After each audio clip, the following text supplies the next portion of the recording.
Hello everyone, it's Old Guardian here. In this video I want to talk about Demon Hunter. Demon Hunter has been nerfed 5 times during Ashes of Outland, and the latest nerf touched all of its expensive cards, Metamorphosis, Kain Sunfury and Warglaives of Azzinoth, and as a result the Demon Hunter numbers on ladder have finally come down.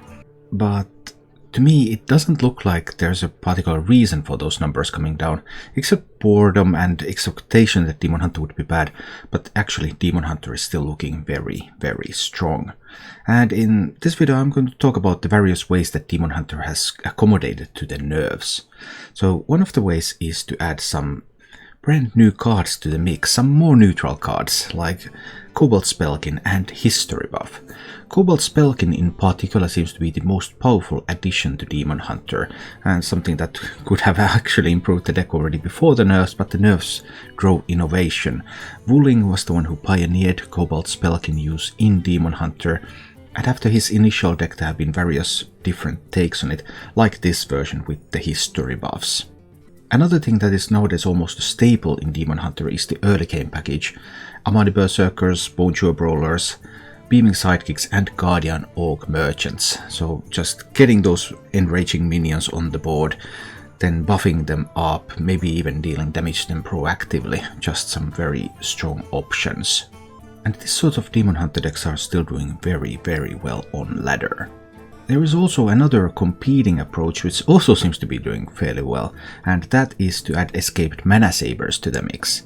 So with escaped Manasaber you can skip that awkward turn 5 for Demon Hunter where they nowadays don't really have a strong individual play.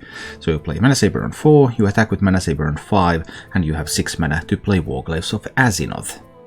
This approach doesn't have enough room for the full early game package, so Amani Berserker is cut and instead there is just Bonjour Brawler and the Orc Merchants and Sidekicks to buff it. And those buff cards can also of course be used to buff up your Battlefiend or buff up your Satyr Overseer, so there are plenty of targets for them still. In performance terms, this approach seems to be very slightly inferior to the Cobalt Spellkin approach, but the two are still competing, and as meta changes the pecking order might change.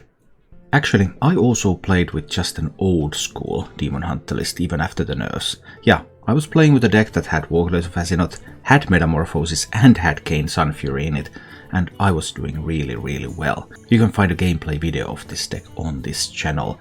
This is still also a viable approach.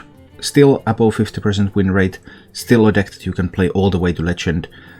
It is slightly weaker than either of the Escape Manasaber or the Cobalt Spellkin approaches, however, according to statistics. So it does seem that the nerf finally did bring sort of an end to this deck. Not because the deck became so bad that it would be unplayable, but because superior alternatives have been found. And if you were wondering about Demon Hunter on a budget, then yeah, Demon Hunter is still perfectly playable on budget as well. This is my latest take on Demon Hunter on budget, incorporating the Cobalt Spellkin into the mix. I was already running the Brawler Berserker package for several months, so that's nothing new for this one, but Spellkin does add a little bit of more reach to the deck. In fact, I have now played a bunch of budget decks over the past few days, and this deck, Demon Hunter, is the strongest budget deck right now. So Demon Hunter is still very strong. I expect there to be a little bit more innovation on the exact builds, because the Spellkin and the Manasaber builds are both doing quite well. Even the old Demon Hunter builds are still perfectly playable, and Demon Hunter is also the best budget deck, so nerfed 5 times, but it didn't really do that much. Thank you for watching. If you enjoyed the show, please click the like button and subscribe to my channel for more.